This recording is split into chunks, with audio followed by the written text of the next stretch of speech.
கர்த்தருடைய பரிசுத்தமுள்ள நாமத்திற்கு ஸ்தோத்திரம். இன்றைய நாளின் கர்த்தருடைய வார்த்தையாக மார்க் எழுதின சுவிசேஷம் 13ஆம் அதிகாரம் 13வது வசனம். என் நாமத்தின் நிமித்தம் எல்லாராலும் பகைக்கப்படுவீர்கள், முடிவு பரியந்தம் நிலை நிற்பவனே ரட்சிக்கப்படுவான்.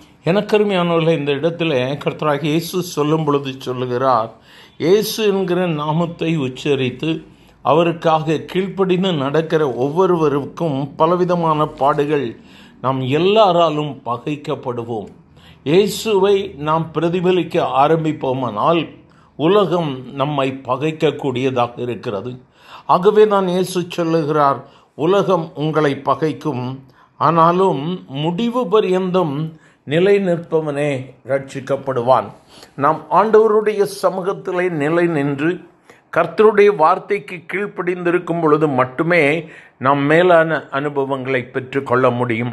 எனக்கு அருமையான தேவ பிள்ளை, இந்த வார்த்தைகளை கேட்கும் பொழுது ஒருவேளை உன்னுடைய வாழ்வில் பலவிதமான போராட்டங்கள், பலவிதமான கஷ்டங்கள், ஒருவேளை சுமக்க முடியாத பாரங்கள், வியாதிகள், நான் செய்யாத குற்றத்தை என்மேல் சுமத்துகிறார்கள் என்று சொல்லி நீ கலங்கி போய் இந்த வார்த்தையை நீ கேட்டுக்கொண்டு இருப்பாயானால், வேதம் சொல்லுகிறது, இயேசு சொல்லும் பொழுது, என் நாமத்து நிமித்தம் எல்லாராலும் பகைக்கப்படுவீர்கள். காரணம் இல்லாத பகை. நான் செய்யாததை செய்தேன் என்று சொல்லுகிறார்கள். நான் எடுக்காததை கொடுக்கும்படியாக கண்டிப்புப்படுத்துகிறார்கள். மற்றவர்களுக்கு முன்பதாக நான் வெட்கப்பட்டு தலை குனிந்து நிற்கிறேன் என்று சொல்லி நீ செய்யாத குற்றத்திற்காக ஒருவேளை குற்றம் சுமத்தப்படுவாயானால், எனக்கு அருமையான தேவ பிள்ளையே, நீ பயப்படாதே. வேதம் சொல்லுகிறது, இயேசு சொல்லுகிறார், என் நாமத்து நிமித்தம் நீங்கள் எல்லாராலும் பகைக்கப்படுவீர்கள். இந்த சோதனையின் காலத்தில் நீங்கள் பின்மாறி போகாதபடிக்கு கர்த்தருடைய சமூகத்தில் உங்களை ஒப்பு கொடுத்து, ஆண்டவரே, இந்த நிந்தையான காலத்தில் என்னை பலப்படுத்துங்க என்று சொல்லி நாம் காத்திருக்கும் பொழுது, முடிவு பரியந்தம் நிலை நிற்கும் பொழுது கர்த்தர் நம்மை ரட்சிப்பார், ஒரு மேன்மையின் அனுபவத்தை கொடுப்பார்.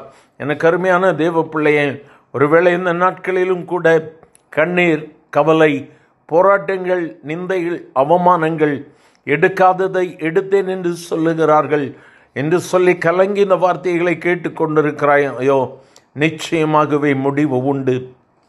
கர்த்தருடைய சமூகத்திலே காத்திரு. அவர் உன்னை மகிமைப்படுத்துவார், உன் பெயரை அவர் பெருமைப்படுத்துவார். கர்த்தருக்கு காத்திருக்கிறவர்கள் ஒருபோதும் ஒரு நாளும் வெட்கப்பட்டு போனதில்லை.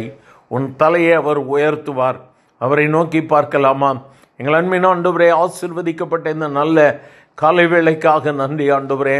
இந்த நேரத்திலும் இந்த வார்த்தைகளை கேட்கிற உம்முடைய பிள்ளைகள் பலவிதமான சோர்வுகள், பலவிதமான பலவீனங்கள், செய்யாததை செய்தேன் என்று சொல்லுகிறார்கள். கலங்கி போய் இந்த வார்த்தைகளை கேட்டுக்கொண்டு இருப்பார்களானால் என் தேவாவியானவர் அவர்களை பலப்படுத்தும் ஆண்டவரே. உம்முடைய பிள்ளைகளுக்காக பரிசுத்த ஆவியானவர் யுத்தம் பண்ணும், நியாயத்தில் கொண்டு நிறுத்தும் ஆண்டவரே. ஆண்டவரே, கேட்கிற ஒவ்வொருவரையும் பலப்படுத்தும், நன்மையினால் திருப்தியாக்கும். இயேசுவின் நாமத்தில் பிதாவே, ஆமேன், ஆமேன்.